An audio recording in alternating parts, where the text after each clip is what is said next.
سلام او مینه دوستانو.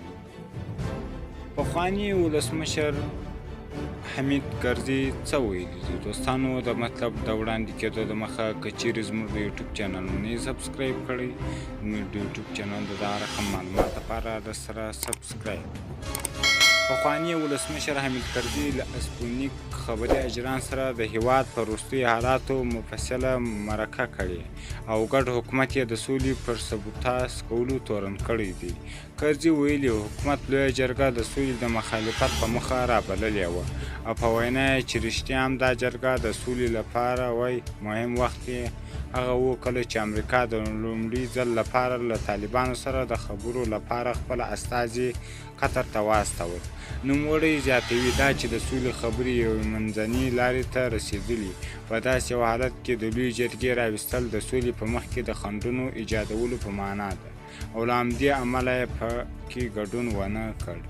پخواني ولسمشر وایي اوربند د افغانستان د خلکو لپاره مهمه موضوع ده، خو لکه څنګه چې له طالبانو دا غوښتنه کېږي له حکومت امریکایانو هم باید وشي.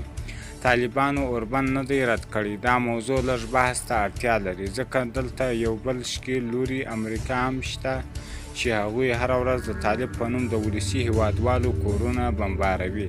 موږ د دغو بېرحمانه بمباریو د توقف غوښتونکي یو او غواړو چې د هیواد هیڅ کور مو ناامنه نه وي.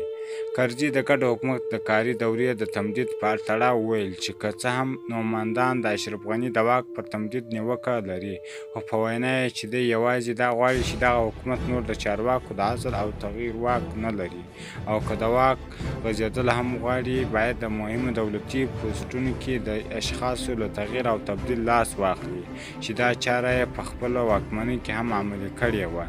کرزي د راتلونکي ولسمشري ټاکنو ته په تړاو وویل تر هغو چې مو هیواد او خلک بشپړه خپلواکي نه وي ترلاسه کړې د شفافو او بې پرې انتخاباتو ترسره کېدل ناممکنه دي. دوستانو خپل مطلب مو راسره په کمنټ کې شریک کړئ چې آیا د ولسمشر کرزي دا خبرې به د افغانستان په ګټه وي او که په تاوان.